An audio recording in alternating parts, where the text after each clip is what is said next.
Talking to Death is a production of Tenderfoot TV and iHeartPodcasts. Listener discretion is advised. Welcome back to Talking to Death. I'm your host, Payne Lindsey. Today we have a guest who is a very good friend of mine. Her name is Clara McGregor. She is a really talented actress and model, does cool shit all over the world. I wish I was her sometimes because it just seems like it's a lot of fun. She asked me what I want to talk about on the show, and I said I have no idea. And then we just started talking back and forth, and we mentioned all kind of weird stuff about true crime and aliens, whatever. And we go to some really fun places in this interview, and I'm glad that she was having fun with it, it seemed like. She's extremely hardworking and is just a genuine person through and through. And I'm excited for you all to meet her if you don't know who she is already. This is episode 2 of Talking to Death with my good friend, Clara McGregor.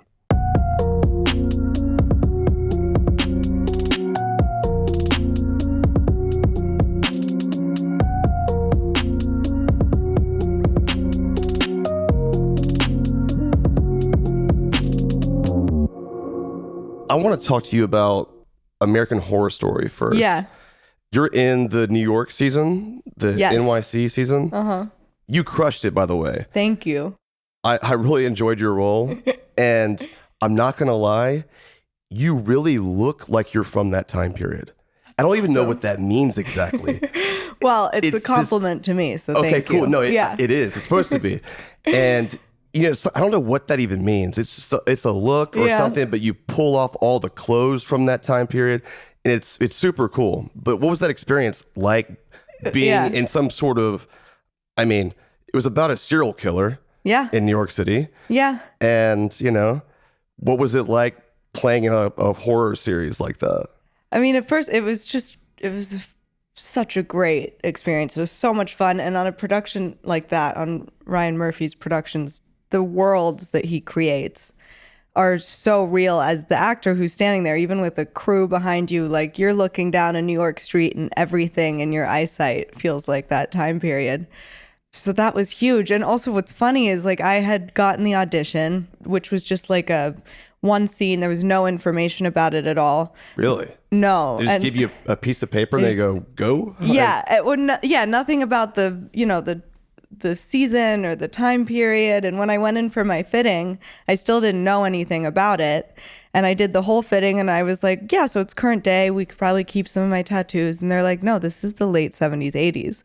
And I was like, oh my God, 'cause all that style has come back now. So it didn't even feel necessarily, there was so much of it, which was of that time. And the other thing that was so cool about it, once I learned more about it before going to start shooting, is it was very much based off of the movie Cruising with Al Pacino and Paul Sorvino from the 80s, I want to say. I've never seen that movie. It's great. And so that's what that whole season is based off of. It's that this cop has to go undercover into the kind of gay nightclub community that started really up in New York in the late 70s, and like the leather clubs and all that, and to investigate this serial killer who's going around and killing gay men.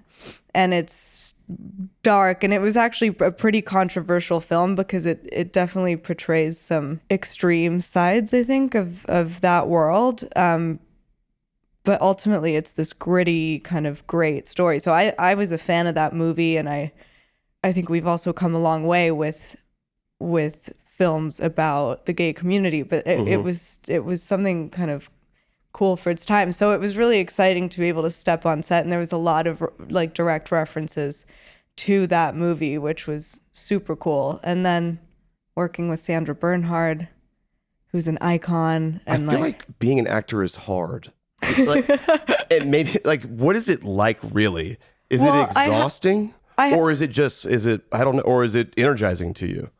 I think Olivia Colman said this about it feeling like the best legal high you can get. And there is such an adrenaline rush. What does that mean though? Like, what is that feeling like?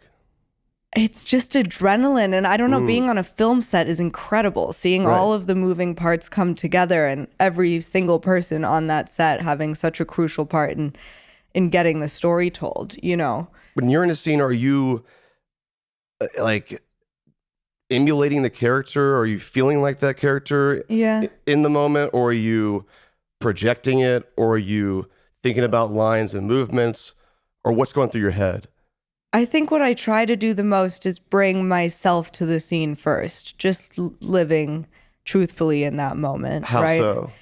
I mean, just in the sense of like, first of all, how would I be in this situation? Okay, yeah. Just me. How would I react if Which will be a real human reaction that's believable for you. And from there, I start adding the layers of the character. And a lot of that I do it without writing anything down, but really in my mind, kind of filling in all the blanks that the script doesn't give me. Like, where was this character a year ago, 2 years ago, 6 years ago? Why is she saying this now? Like, what led to that? And finding something within myself which I can connect to that. And if I can't, then, you know, something that will lead me close to it. Yeah, I think for me, it's really about trying to bring myself there first and just reacting. Are you acting right now? Maybe. You'll never know. Damn, that's scary. So good. Damn, she's but good. also, I have to say that, like, the culture on set and the way it is makes life for actors really easy. We are coddled on set. Come here, little baby. And everything is like, you know, don't lift a finger. Everything's handed to you on a silver platter. You know, and in a way, especially if I'm producing a film, I'm not interested in that dynamic. I don't think it necessarily brings anything. It's a hard job to be an actor and to bring up those emotions and be on those moments. You have to have a lot of focus, but you're the warmest, most comfortable, fed person on set at all times. Never hungry. Never hungry, thirsty. never cold, never too warm. Like, you know, Is that a good thing? I mean, I guess on the right day, that's always a good thing, right? But sure, but I think that, like, so you can stay in it, or so you can just stay in the zone? Yeah, there's moments where you do need to be in your zone. And I think like, don't mess with me. It's like a backstage before you go on set. At the same time, right? I think the mentality of this, like, of putting actors on this pedestal and this kind of almost fear around them can be detrimental. I think that everyone on a set is incredibly valuable, and the only reason that we can do our jobs well, look good on camera, have everything that we need to feel like we're in the world is because of every person there. So as a producer, when I'm on set, I don't love that. I think that, you know, everyone should kind of be in it together a little more. Yeah. With the plot being about a serial killer, did you ever look into other serial killers in real life? We seem to have a morbid fascination as a culture with most serial killers. I mean, I think, you know, I've always been a little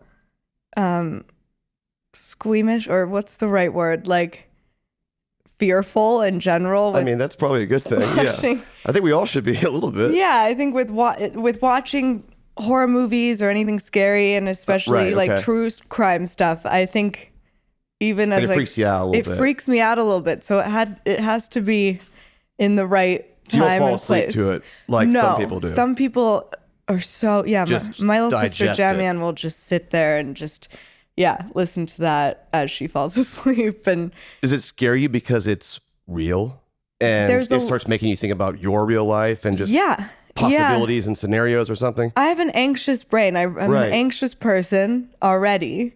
And so, my brain will go crazy. Touché. I mean, it's just, it plays into that. And there's times where I do like scaring myself with it a little bit. And like, as a thrill. And it's funny, like the horror films that I've watched maybe the most have been like, which are not always the best, but are like shark horror movies. Really? Is that one of your fears? One of my biggest phobias and fears are sharks. Are you around sharks a lot or something? No. Also, these days, like all the shark movies, they're like in the city and shit and flying around in the air. Stuff that's like, I mean, clearly not going to happen. They're so insane. But there's something about it that's like, I can scare myself, and I know I'm not near any stretch of water right now. I won't be going swimming before I go to bed. Like I can.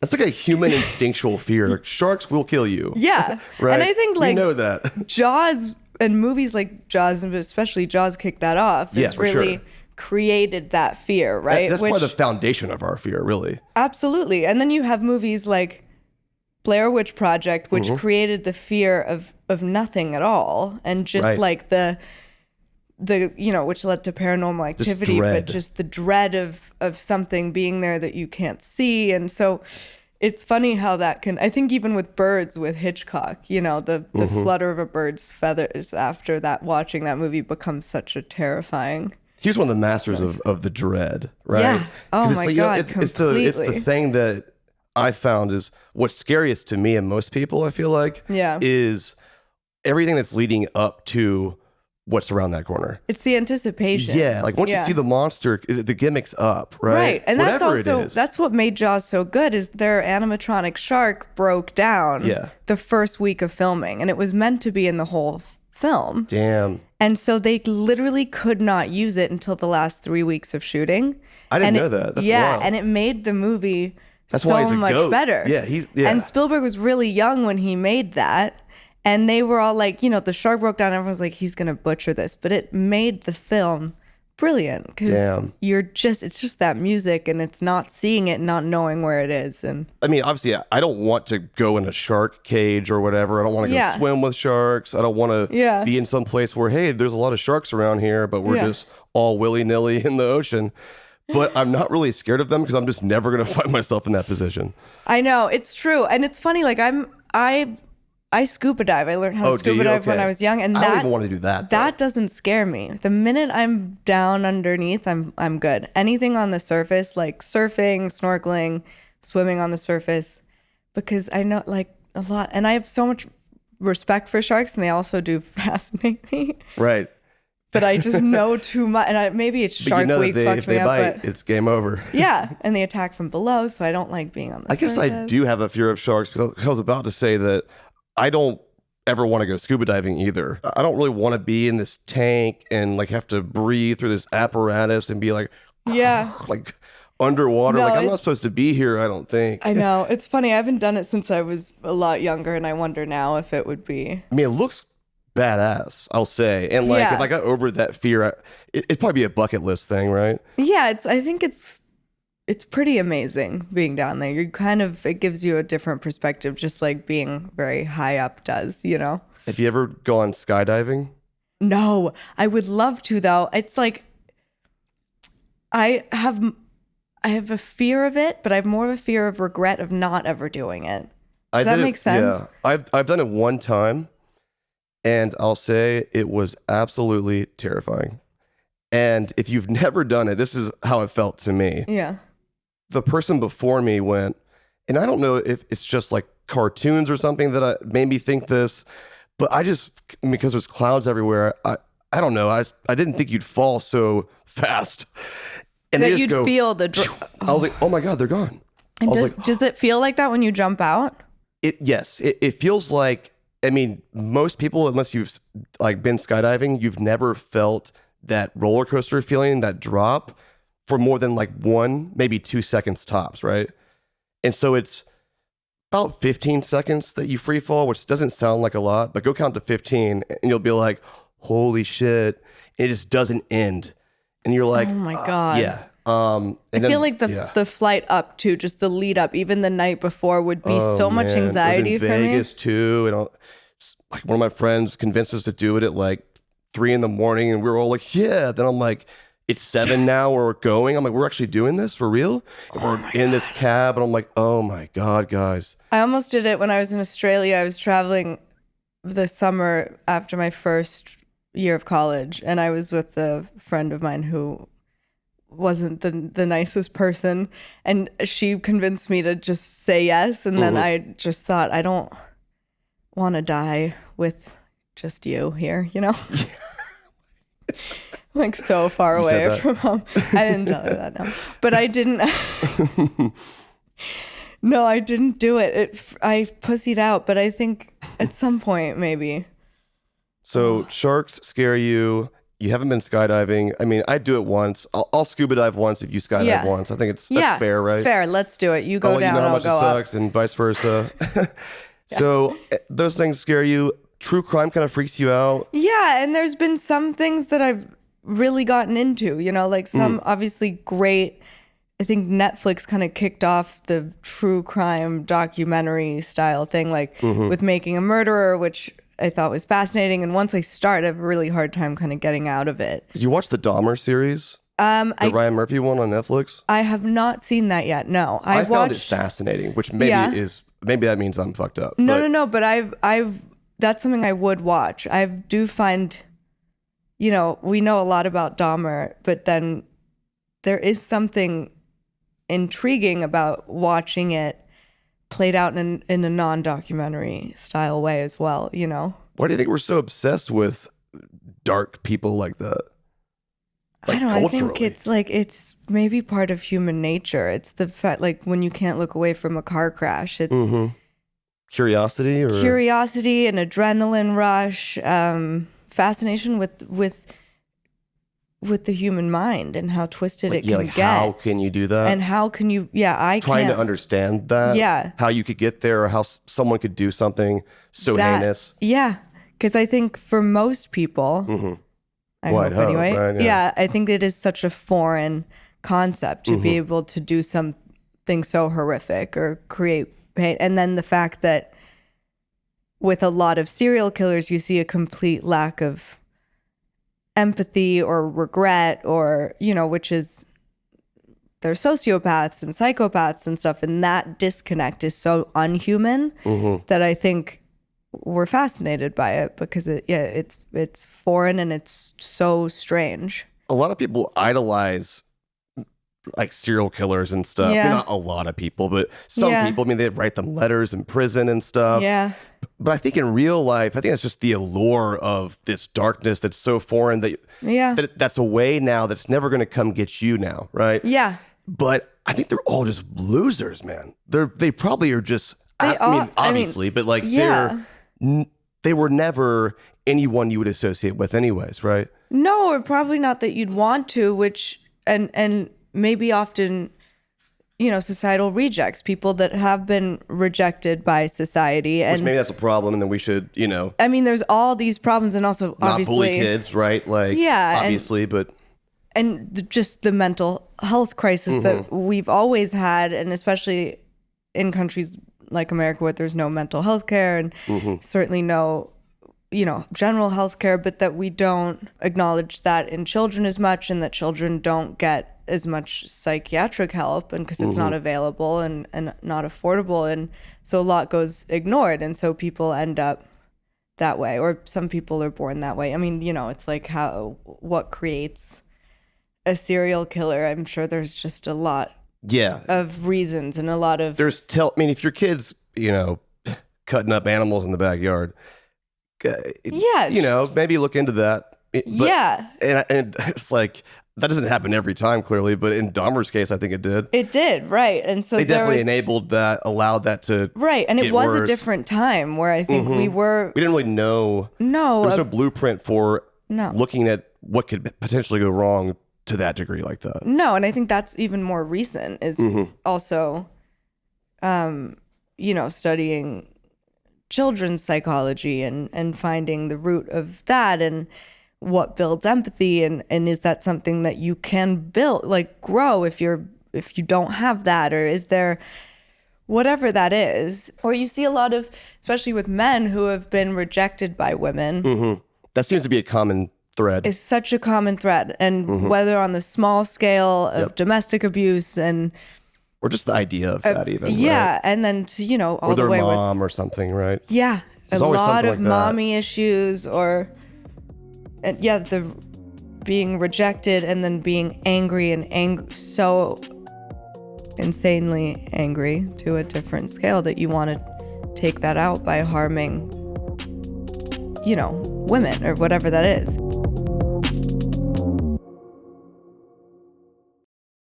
What's the scariest situation that you've ever been in? Okay, yeah. I've been very lucky, I have to say. because in that sense, I've never had to I haven't really had any extreme circumstances like that, but I did have a horrible ex-boyfriend who was, that unfortunately was probably some of the scariest times in my life, which I was young. I was like 19, 20. And, you know, you're still getting to know yourself at that age. And I didn't realize the manipulation that was going on. And then when it got physical, you know, that's when, you know, those were scary moments. Yeah. And honestly, like I look back on it now, and it's the silver lining of it is that I can spot a lot of red flags. That's good. Yeah. You know for what real. I mean? Right. But I think that was, and again, that's what we were just talking about, is that kind of, it can start with something like that. And so I think those were the times I feared for myself the most. But I felt generally kind of very safe in the city and walking around. And I think as a woman, you do naturally think about that stuff more and you're more aware. But I have generally been very lucky. Yeah. How have you grown since the? Yeah. How have you grown? I think in so many ways. I mean, I think I had a fear of maybe being alone and not having a man by my side at that age. And it gave me a lot of strength. It also gave me... Is that because you just got used to it, or... Yeah, I mean, that stems... I have no idea. Or is that like I don't know. It stems from anxiety. You broke that off, right? So like, tell me, like, what was it like in the moment? And then... It's so crazy. I think with abusive relationships like that, it can feel like you are so broken down and you're made to feel like your world is so small, and that person makes your life so small that you feel like you can't live without them, which looking back on it is so crazy. You're like, really, dude, you should have... It's the opposite. Yeah, and it's completely the opposite, but it's so crazy how your mindset can be so warped. And I think that can happen to women at any age, and it has nothing to do with how smart you are or what your awareness level is. But what it taught me, I think, was to build something within myself, to grow and to feel secure in my own skin, and in find things that are mine, like my career and my passions. How'd you do that? How'd you get there in your mind? Well, firstly, I was very lucky that I could go see a psychiatrist, and I got on Lexapro. Big fan. And sertraline, baby. Is it the same thing? I don't know. I don't know either, but yes, anything that helps. Serotonin uptake inhibitor? I should. SSRI? Is that it? Yeah, I should probably know this. I think it is. Yeah, it is. We live, no, we take. No. I don't know, but it worked. And then I, again, like had access to therapy. And so, and then talking about it with my friends. And I think also just getting a little older. Yeah. And all of that really helped. And then, I took my time more when I'm meeting people, and I kind of, this keeps, I'm still in this process of, and I think that will always carry on, but. Which process? Of growing. And do you think we ever stop? I mean, I don't think we do, right? I don't think we do. And never fully have figured it out. No, and I think that's life. And also there's different stages and phases of life. I have to remind myself that, because you want it all figured out, right? Or I do, just innately, right? What I'm starting to realize is in your 20s, you're like, okay, great, I got to figure it all out. Yeah. And then I'm in my later 20s now, and it's like, okay, I don't need to have it all figured out. But what I do know is the more I can, do things for myself and fuel myself by, reading or watching good movies and having really good friendships and doing things that are interesting and working hard. And that's what will carry me through. And I think that was also a learning curve that I had to figure out, is that was really what was important, and not necessarily finding meaning or finding your identity in a partner like that. Yeah, I don't know. It made me picky. It's good. Made you picky. Okay, that's good. Yeah, I mean, That's probably better than being like, sure, yeah, come on. Yeah, exactly. Yeah, it's true. And I certainly never wanted it to define me. And it's something that I feel very, I can be very open about now. I've worked through it. It doesn't make me feel a certain type of way, but I just know what to avoid. And I know, you know, you never know what can happen in life, but you can try to be as aware as you can, and that's all, you know. What are your views on just life in general? I mean, we're sitting here on this big ass rock, flying around space, and every day we learn about how much bigger the universe apparently is, and how much older it is than we thought. Yeah. And that the universe is expanding, but like I thought Right. I thought it was infinite. So what is it expanding into? I think it's becoming more and more infinite. We haven't found a wall yet, No, right? which is weird because if there was Do a you wall, think about then that kind of stuff? I mean, maybe Yeah. I just do, but no, I it definitely gets you in a do. weird headspace when you do it for too long because you feel real tiny. But If you think about it for too long, it's crazy. But there's times where I think that it's like going out into nature and seeing something really beautiful. You are reminded of how small you are, but there's something comforting in it. You know, like everything you try to control in life ends up controlling you. So when you see the vast amount of space, it's like, yeah, well, listen, it's all just going to happen. Like there's nothing I can do anyway. yeah, So there's some comfort in the weirdness of it. And yeah, I do like thinking about it. And I think that, you know, thinking about aliens and the fact that it would, to me, there's just no way that other life doesn't exist. mm-hmm. You know, Just from a scientific viewpoint. yeah. just a How can we? likelihood. We're the tiny blip in a tiny. I feel like most people are there now. Yeah, I think especially now, you know, there's been a much larger conversation about it, and the fact that I think what we've realized, I forget what show this was on. Maybe it was a documentary called UFO or something. Oh, the Showtime one? Yeah, I like that a lot, yeah. when the newer-ish one, like a year or two ago? Yeah.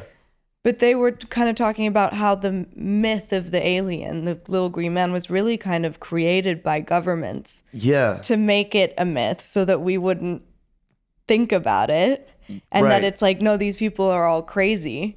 And there was an incident, I think maybe in Arizona, and the mayor of Arizona came out after in like a full blow up green costume. Making light of and the whole situation. Making light of it was it. the Arizona lights that Yeah, happened. exactly. And so when you see like, oh, well, maybe we've been made to think of things in this way. And I don't know that they are the aliens in the storybooks of the aliens that we have, you know, the little green men, but there's something. You're not religious, are you? Or are you? I don't know. No, I'm Jewish. Okay. And I feel Jewish, but I'm not, that observant or religious. No. How does one feel Jewish? Just by being Jewish? Like I'm proud of my Jewishness. Okay. And I think like culturally, I really feel Jewish in that sense. And I like the Yeah. traditions and the Cool, yeah. stories. And I've, liked being raised Jewish, but I was not raised religious or observant in that sense. But I think that, yeah. Do you know the term synchronicity? The simultaneous occurrence of events which appear significantly related Yes. but have no discernible causal connection. When something is synchronized, Mm-hmm. yeah. Do you ever like have experiences like that? Yeah. I feel like I do a lot. Yeah. Yeah, and I don't know. I don't know if it's just. I feel like me I know where perceiving you're it gonna. that- I got one for you. I Yeah, know. I think you do. I do. There has been moments. I'm trying to think. It's funny. And sometimes they're just a blip. Yeah. It's a moment, right? And sometimes you remember it forever. Like that was so weird, or that was so unique and special, or what are the odds? Coincidence beyond. And maybe it's just me assigning meaning, or confirmation bias, where you're looking for it, you're going to find it. If you think about a blue truck, you're going to start seeing blue trucks down here. Yeah. But that's sometimes also. it feels beyond that. Yeah. Right? Totally. Or just the odds are, low. And it was a positive thing. And Yeah. so, hey, take it. Yeah. Right? No, I think there's a lot of moments like that. And I don't know if this is exactly it, but living in a city like New York, like the other day I was walking down the street and I ran into one of my first ever friends I had in London that we used to walk to school together. I was tiny. Mm-hmm. And she lives in Williamsburg now, and so do I. And it was like we hadn't seen each other since we were so small, but we Yeah. totally recognized each other. That's pretty cool. You could just see the face and the eyes, and you just knew. We just told. That's pretty wild. That's cool, though. Her for sure. And so there's moments like that which are, you're like, oh my God, like life will bring you back around. Yeah, I got a good one for you, and it involves your dad. Okay, which is how I even know you, actually. That's true. That's how I know you too, actually. Right. So this would have been, I think it was probably 2019. Yeah. I was working on the second season of Up and Vanished. Yeah. And I think I was in San Francisco at the time for some random interview. Uh-huh. And I checked my voicemail, and this lady had called and said that Ewan McGregor wants you to go to set and meet with him and have lunch. This is funny because I heard the flip side of this last night. Oh, really? Yeah. Okay. Well, how would I have his number? So, and so I was like, what? And so I called back, and then the next thing you know, 2 days later, I'm driving in set, and I walk in, I'm on the Dr. Sleep set. Yeah. And I'm just sitting here with your dad, and he's acting like we know each other. Like, he's like, how you been? And I'm like, pretty good. I was like, because he was listening. I'm like looking around. Right. He felt like he knew me from the podcast. Like he knew you from the podcast. And I was like, okay. And then we kicked it off, and we had a lot of fun. He showed me around set. I was like, this guy's pretty cool. And, got to be like, okay, where are you staying at? Yeah. He was staying at Ponce City Market, which is like where I was living at the time. Yeah. And his apartment was one up from mine. And I was like, come on. What? And next thing you know, a couple days later, I'm drinking wine with him upstairs, and I'm just friends with Ewan McGregor now, I guess. That's so funny. But then it gets weirder. Okay. So then I think it was probably 2 weeks later. Uh-huh. I think he had just wrapped the movie and he had left. And it was probably 2 or 3 weeks later. I'm in New York City. I was with my friend Mike, and we were walking around some random park. I don't even know which one it was. And I look over, and like 15 feet in front of me is your dad. And he's walking around. He doesn't see me yet. And I'm like, dude, holy shit, there's Ewan McGregor. And then I go, wait a minute. He's going to think I'm stalking him or something. Like, what are the odds that I'm just here again? Like, he was the one stalking you, though. maybe, dude, I'm telling you. Now I'm piecing it together. He knew that you were around when he was on set. Oh, damn. Okay. You come You're over, pulling over on me. Yeah. But I was like, man, he's probably gonna be like, yeah, we had a fun hang, man. But like, what are you doing in the park with me and my family? But no, it was cool. That's actually the last time I've seen your dad in person. That's so funny. But and then I got tattoos by your sister. I have some too. Okay, let me see. So this was one of her first stick and pokes. This one. Oh, I like that. Which is crazy. I remember seeing that one on Instagram, actually. Yeah, that one. And then she did this little face. Ooh, yeah. And these. That's cool. And my lemon. And she's done a lot. This. Yeah, these are mine. Which one did she do? She did, let's see. The cassette. No? That. Yeah. Ah, cute. That and this. Oh, nice. Yeah. Hell yeah. That's actually I kind of screwed up, but I was trying to get a national park stamp, which means what it is, right? Yeah. And, on that stamp, there's a date of when you get the stamp. Yeah. And I did like my company, Tenderfoot. And I in hindsight, I should have got the date of when the company started or something, but I just got the date that I got that tattoo as if it was a real literal stamp.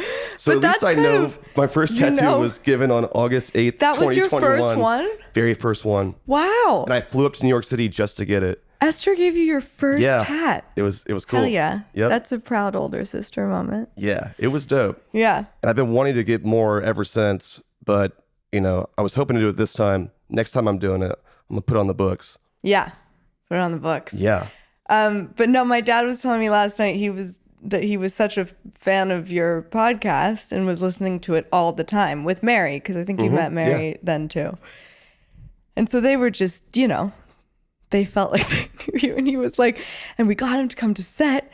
And my dad was like, and then you kind of realized, oh, fuck, he doesn't know me. Like, I know the moment your dad probably said, I'm going to reach out to this guy. It had to have been, because I made a reference one time to a scene in Big Fish. Oh, that got him. Yeah, he was like, I got an in. And he saw his in. From the guy who plays in that movie. Yeah. I'm glad he got the reference. That it made sense in how I was describing it. That must have been it, He was like, that's it. But I am Big Fish. And he called me. I am Big Fish. I am Sunset Boulevard.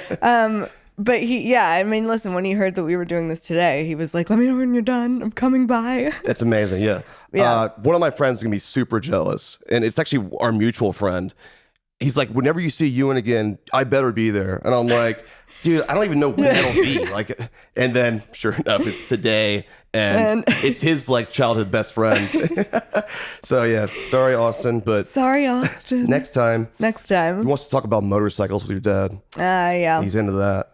Yeah, boys and their toys. Right. I mean, I'm too scared I'm going to kill myself on a motorcycle. Well, yeah. I don't think I'm capable of not. I know that's what freaks me out with him riding too, or with anyone I know riding. I mean, there's a part of me that also wants to ride. I mean, it's kind of badass, let's be real. But I would just, it's just a rocket. I would look cool. Right. I know I would look cool on a bike, okay? But you'd be intimidating rolling up, just whoa. But the biker community is going to hate me for even suggesting that I just ride a bike to look cool. The biker community, They're going to hate you for what? For wanting to ride a bike because I think I'll look cool. Oh, is that not cool? I feel like you guess you're probably, you have to change the oil and have like greasy hands. Yeah, but I did that with my dad a bunch growing up. That too. Yeah. There's people who do that. There are people who do that for you. It's okay. Yeah. It's like $20. I get it. If you want to tinker with your stuff, that's fine, right? Yeah. But I don't trust myself to do that. I'm not good with little assembling things. Again, I would like to fantasize that I would know how to do that. Just like I'd like to fantasize that I know how to do all of my own stunts and that,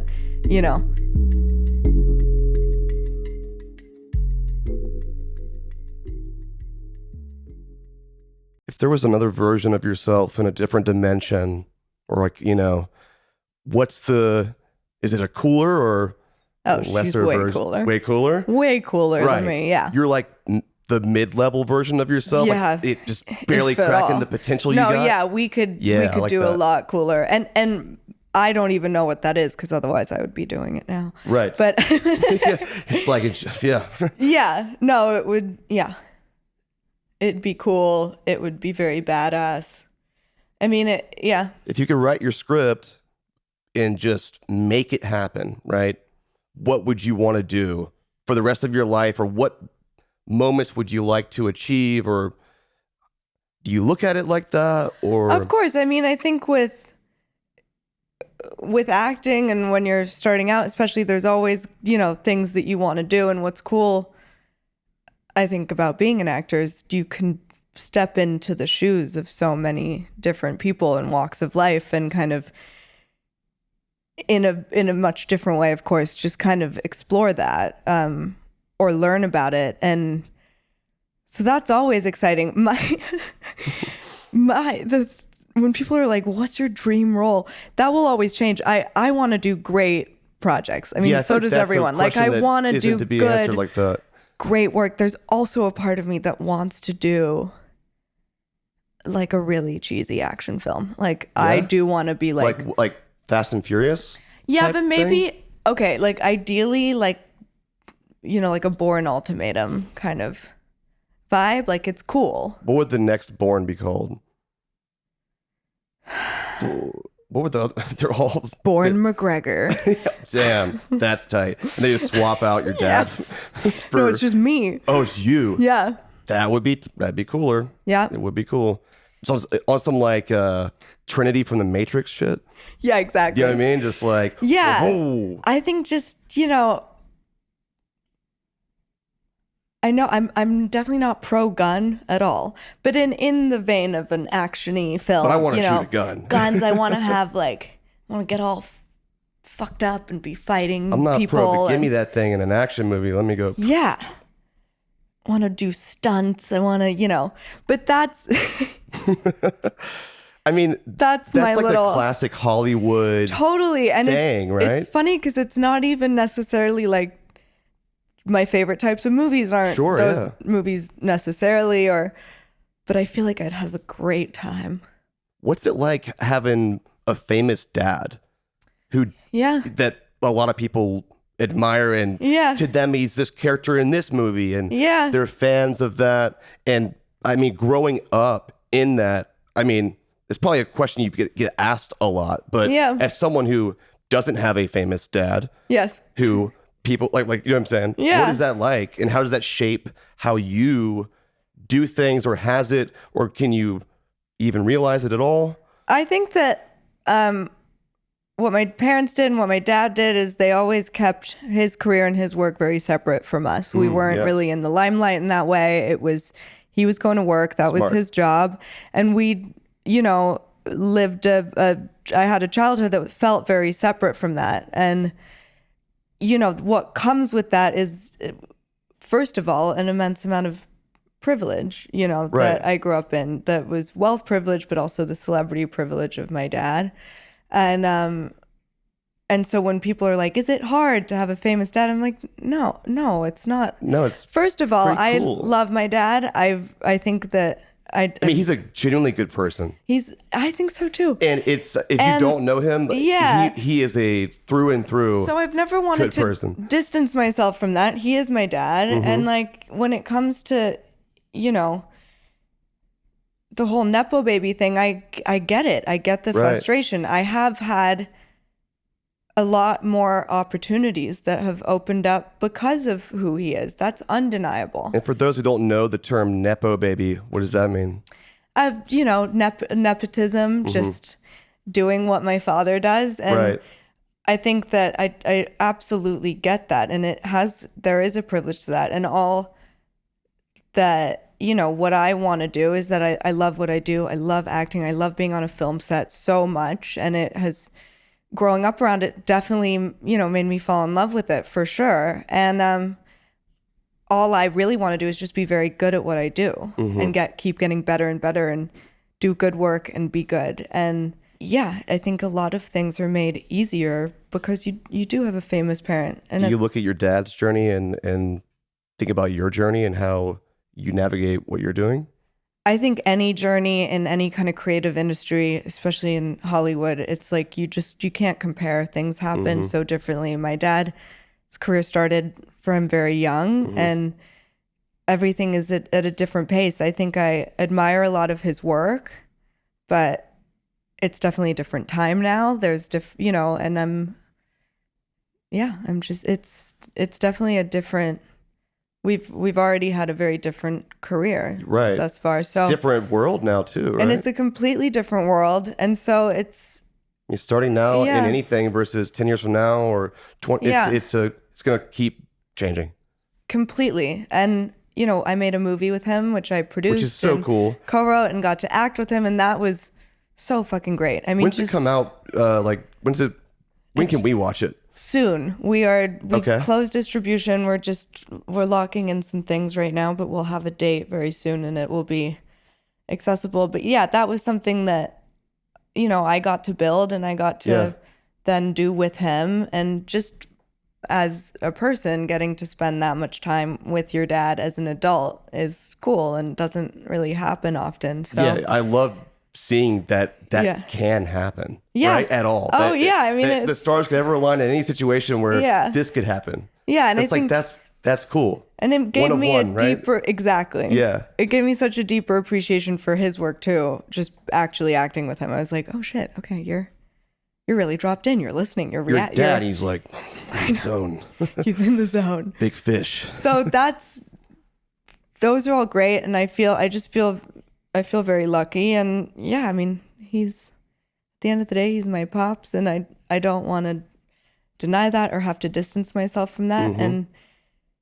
But I it's definitely, for me, has not been a hardship. I feel like he is also very much allowed me to be my own person. Like I said, I wasn't really in the public eye until I chose to be, which I think was super important. And that's allowed me to not, I don't know. You have to stay grounded and like stay rooted, I think. So does your dad's success as an actor make you feel like you want to create that on your own for yourself in your own way? I feel like that's what I'm doing anyway. Yeah. And I think that's always been, I mean, I've never felt like, oh God, I got to do this on my own. It's not like a reaction, but because it's just what you would be doing in the first place, right? I think so. And also, of course, it's like I want to do my own thing, but I also understand that people are going to make the reference and know who he is. And he's also, people are just dum-dums. But also, it's like that thing from that thing. And they just make these connections and I hated even bringing it up because I don't want to make but I think it's always interesting. Again, all I want to do and all I care about is being the best I can be at work. And I can tell, I get that vibe from you that it's your self-starter in that way. And I love working. I really do. So for me, it's just about, just being, professional and a good collaborator and just keep working on my craft. And that, that I think is all that I can do and that I want to do. And like that carries you through, but I mean, my mom's a fantastic production designer. I hope to work with her too. That'd be really cool. Yeah, it's amazing. And so I feel very lucky that I grew up around artistic parents and that they showed me, filmmaking and all of that. So I just feel a lot of gratitude towards it. When you and I inevitably, so I'm going to lock it in right now. Yeah. Or I'm just going to will it into existence. Yeah. Someday when we inevitably create some film or TV series together, whether as producers, whatever, or what's it going to be? What are we going to do? What's the vibe? What's the concept or what's the genre? Well, I reached out to you about this off Radio the bat. The stuff that I got in Radio Rental I was just like, what are you doing with it? I want to make it. I mean, that would be a dream. So that stuff is a dream, but I think I don't know, man, you've always got your hands on such interesting stories. The way that you conduct your own research and like the investigative journalism aspect to it. Well, thank you. Is so interesting and so cool. And I think that translates so well to narrative, to making, movies or TV shows about certain things. I'm just making this shit up as I go. Well, you're fooling all of us then. Yeah, I'm really conning you guys. That makes the best stories. And translating that into a narrative format in that way is I feel like acting is something that scares me. Like I look at what you do and think I couldn't do that. Right? Yeah. And maybe that's not necessarily completely true. But I'm sure you could. Maybe. I could probably play the Joker. Yeah. I would want to play like a crazy guy. That'd be wild. But it'd probably make me But go I down feel a like, weird rabbit hole. I look at what you do, what so many other people do, and I'm just like, God, right. It's amazing. I mean, my best friend, Lee, is a senior year high school teacher in New York. Mm-hmm. I could never do that. Yeah, my sister's a teacher. Like, I could never do that. I'm not smart enough to do that. Firstly, I'm not smart enough, and the patience and the sheer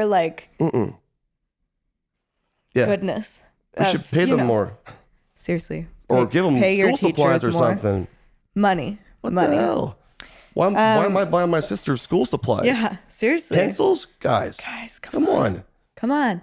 But, there's always that. But what are you looking forward to the most in life right now? It could be tomorrow, 10 years from now. Right now, honestly, it's being on set, acting, producing, just working, just working. Being in the elements. Yeah. Just doing it. I think just doing it. I think sometimes do you like staying in that? Yeah, I do. And also I think with this career there's been a lot of slow Isn't it kind of times. like this? Yeah. And also there was COVID. and then the strike, and there was like a little, so I haven't been that busy, which is okay, and like stuff happened. But now I like when people ask me what my dream job is to be on set and have another job booked. Right, and just to know that like going.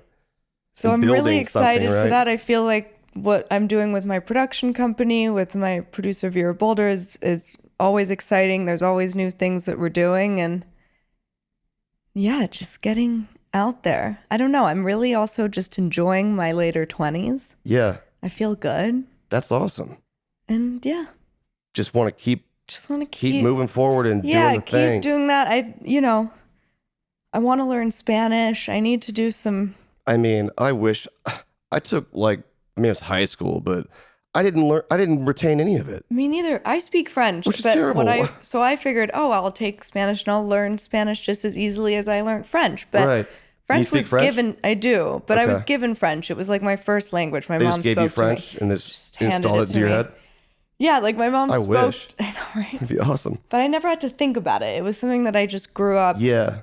And so I was too, I think, cocky about learning Spanish, and so I can understand a lot of it, but I cannot speak it.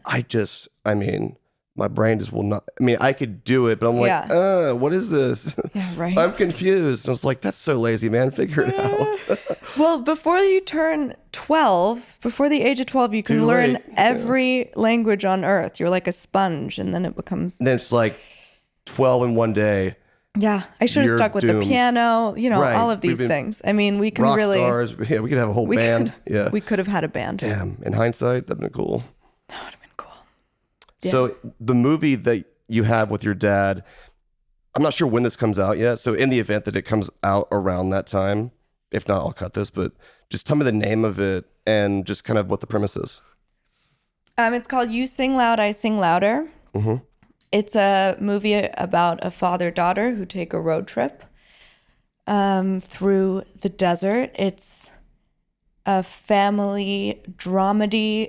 There's comedic parts, there's dark parts, there's a slight backdrop of addiction, but it's really just a quirky, kind of slightly eccentric road trip. Sounds fun. Yeah, it was a lot of fun to make. Did it feel like a road trip when you were making it? Or did it feel like you were making a movie?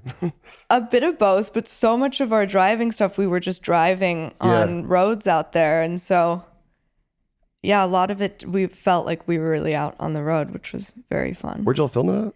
In New Mexico. Oh, cool. Which is beautiful. Roswell at all? It's not like super special. I know. No I offense. wanted to. We drove past it. But I love it there. I mean, the sky is like 3/4 of your frame all the time. It's wild. Huge. It just feels different. Feels like another planet there. So, yeah, I love it. And then you have very little oxygen to your brain. And you feel kind of loopy. You start getting a little loopy. You don't realize it till you go back home and you go, wow, that was really wild out there. God, what was that? How do they do this forever out here? I know. I kind of loved Props it, though. to you guys. And it's the perfect place to make a movie. You're kind of, everyone is away from their normal life in a way. Yeah, it's a different world, and right? so you're just in there with the cast, the crew, and it was a great time. Well, this has been amazing. This has been so much fun. I'm so glad you did this.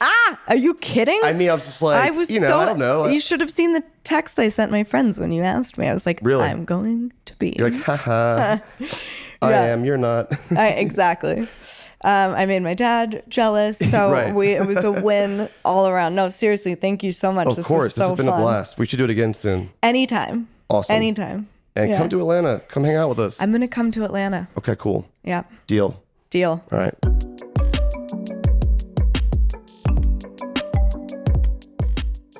She's awesome. She's amazing. I love her. Her dad actually did come after the interview. He had texted her, was like, hey, is it cool if I come? It's okay if not. And she's like, Dad, it's fine.